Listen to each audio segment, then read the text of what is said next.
Hello everyone, my name is Narendra and now the today topic is expression for angular momentum in Cartesian coordinate. अब angular momentum जिसको L से लिखा जाता है, अब ये होता क्या है angular momentum?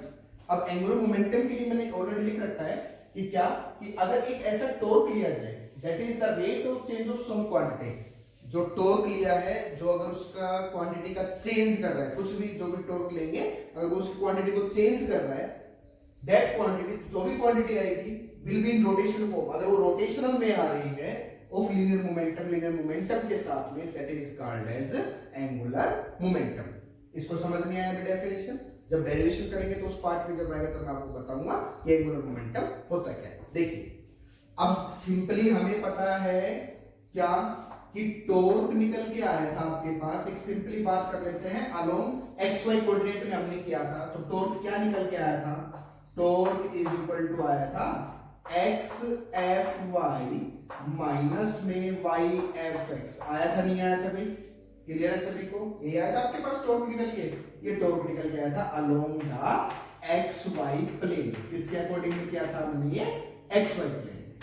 अब यहां से जो फोर्स है according to Newton second law, Newton का सेकंड लॉ क्या कहता है? न्यूटन का सेकंड लॉ कहता है कि rate of change of momentum directly proportional force के होता है। तो क्यों ना इस फोर्स को तोड़ लिया जाए, क्योंकि मोमेंटम चाहिए और मोमेंटम होता है आपके पास पी, तो इस पी को फॉर्म में लेके आना है। तो मैं सपोज कर लेता हूं कि लेट कि आपके पास जो मोमेंटम है अलोंग पी एक्स, आपके पास एक्स एक्सिस के अलोंग में, क्योंकि एक्स और वाई कोऑर्डिनेट मान रहा हूं, तो एक्स एक्सिस के अलोंग में हो गया एम वी एक्स, और पी वाई के अलोंग में मान लिया, दैट इज वो आ गया M we Y.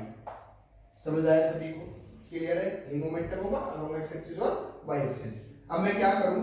According to Newton second law, Newton का सेकंड लॉ क्या कहता है?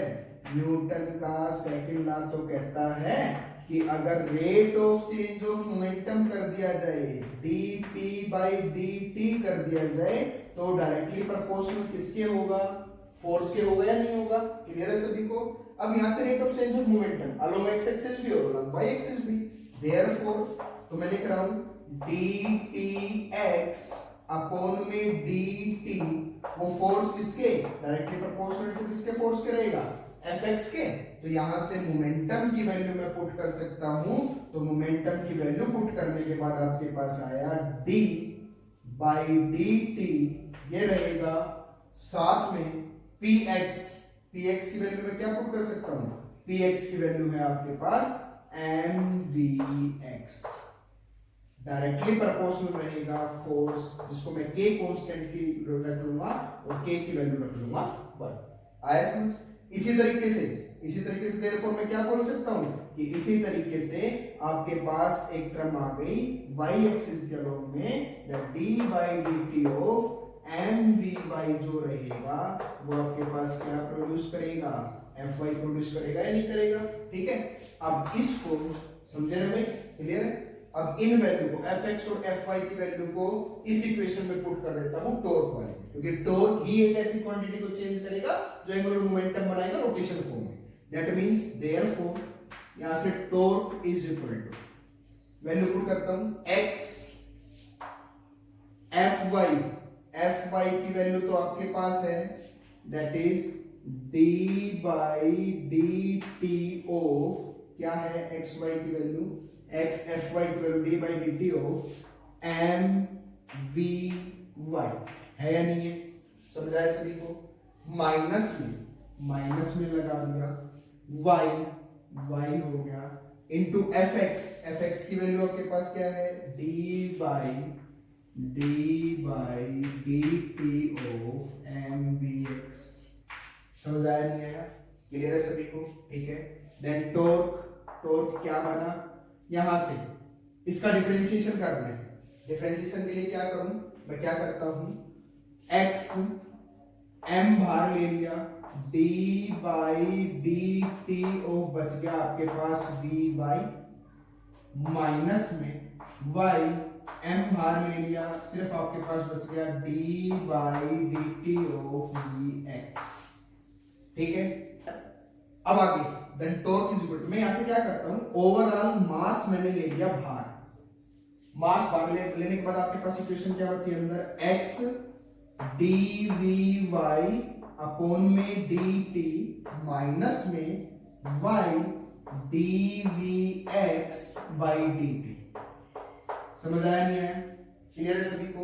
अब इसका प्रोडक्ट रूल से मैं क्या कर देता हूं, differentiation by using differentiation with product rule. अब मैं क्या करता हूं, उस प्रोडक्ट रूल के साथ में इसका डिफरेंशिएशन करना स्टार्ट कर देता हूं। देखो अब एक्चुअल में होना क्या है, वैल्यू यही आएगी डिफरेंशिएशन। क्यों? क्योंकि जब भी आप करोगे vy का करोगे तो अलोंग जो भी आएगा, फिर x के अलोंग में करोगे तो प्रोडक्ट रूल क्या कहता है कि अगर a डॉट b का कर रहा हूं तो a as it is b का डिफरेंशिएशन, फिर प्लस में b as it is a का डिफरेंशिएशन। दैट मींस मैं यहां से कर रहा हूं कि x इसका डिफरेंशिएशन, मैं सिर्फ इसका डिफरेंशिएशन कर रहा हूं तो x एज इट इज कर दिया, a as it is differentiation of dvy by dt plus में vy as it is, b as it is differentiation of dx by dt। Rule पता है ना भाई सभी को? क्या रूल होता है? Product rule. प्रोडक्ट रूल होता है कि अगर a डॉट b का डिफरेंशिएशन कर रहा हूं तो मैं लिख देता हूं यहां पे एक बार कि d by dt ऑफ, अगर आप कर रहे हैं a डॉट b तो क्या होगा, a as it is differentiation of db plus में b एज इट इज और differentiation of a as it is, sorry b as it is differentiation of a। समझ आया? तो इस तरीके से दो बार लगा रहा हूं तो यहां पे बना x dot dy by dt plus में vy as it is dx by dt minus में अब इसका ये y as it is dvx by dt, ठीक है? और साथ में अब क्या हो जाएगा, माइनस है क्योंकि करूंगा तो प्लस माइनस क्या हो जाएगा आपस में, माइनस का, तो दूसरा बच जाएगा दैट इज vx बार ले लिया, सिर्फ बच गया dy by dt। बचा है नहीं बचा? क्लियर है सभी को? अब यहां से आगे देखिए, इसको सॉल्व करता हूं तो ये आ गया आपके पास x dvy by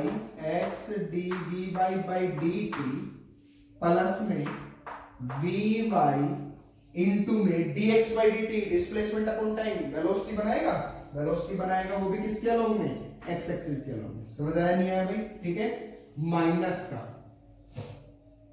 y dvx by dt और माइनस का ही साइन रहेगा, होना तो प्लस का चाहिए था बट ऑलरेडी बाहर माइनस है तो प्लस माइनस कटवाएंगे, क्या हो जाएगा, माइनस हो जाएगा, minus vx dy by dt। तो ये आपके पास हो गया vx और dy by dt क्या बनेगा, dy by dt displacement upon time क्या बनाता है, velocity along y axis. Clear है सभी को? अब यहां से देख रहा हूं कि ये दोनों तो आपस में हो गए कैंसिल आउट, तो आपके पास जो डिफरेंशिएशन बचा, डिफरेंशिएशन सिर्फ बचा x dvy by dt minus में y dvx by dt। बचा या नहीं बचा? क्लियर है सभी को? आगे मैं क्या करता हूं, इसी इक्वेशन को थोड़ा सा और सोल्व करने के बाद क्यों ना मैं d by dt बाहर ले लूं, d by dt को बाहर लिया तो अंदर आपके पास क्या बच गया, अंदर बच गया x vy माइनस में y vx। बचा या नहीं बचा? अब इस इक्वेशन को ये मान लेता हूं इक्वेशन नंबर सेकंड, और ये आपके पास जो टॉर्क निकाल के ला रहे थे ये आपके पास है टॉर्क इक्वेशन नंबर फर्स्ट। ये सारा डेरिवेशन करने के बाद ही तो वो आया है तो इसमें वैल्यू पुट कर सकता हूं। तो टॉर्क आपके पास क्या बन के आ गया, टॉर्क हो गया मास इनटू में d by dt ऑफ, ये वैल्यू पुट करनी है इक्वेशन सेकंड वाली, तो ये क्या आ जाएगा, that is x vy minus में y vx। होगा या नहीं होगा? क्लियर है सभी को? मास को अंदर मल्टीप्लाई कर दो मोमेंटम बनाने के लिए, तो d by dt ऑफ, अंदर मास मल्टीप्लाई कर रहा हूं तो x m vy माइनस में y m vx। क्लियर है सभी को?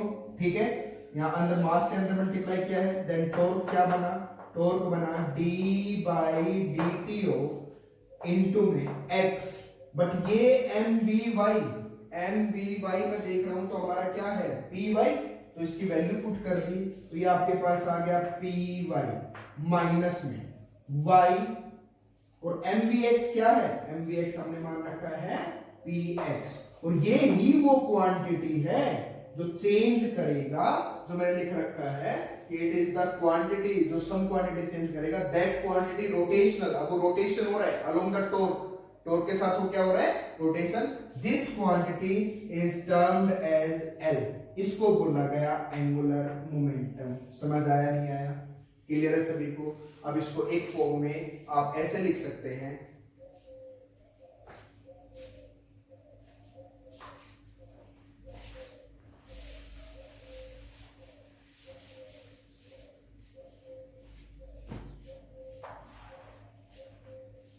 अब इसको कैसे लिख सकता हूं, इसको लिख सकता हूं that torque is equal to में D L by D T, D L by D T लिख सकता हूं या नहीं लिख सकता? एंड दिस एल, जो एल निकल के आया X P Y minus Y P X, this is known as angular momentum. समझ आया? अब यहां से टी डी टी ये बन गया T D T is equal to D L, और अगर कोई ऐसा हो कि जहां पे टॉर्क ही सारा जीरो आ जाए, तो टॉर्क जीरो होगा तो सारी वैल्यू भी क्या हो जाएगी, जीरो। दैट मींस अगर मैं कह दूं कि टॉर्क जो है वो आपके पास एक्सटर्नल टॉर्क, जो एक्सटर्नल टॉर्क लगा रहा हूं, अगर वो जीरो हो गया तो एंगुलर मोमेंटम जो रहेगा वो आपके पास क्या बन जाएगा, एक कांस्टेंट टर्म बन जाएगी। बचेगा या नहीं बचेगा? क्लियर है सभी को? ठीक है? If you have any doubt, then you can comment us in the comment section. Thank you. Note down this topic.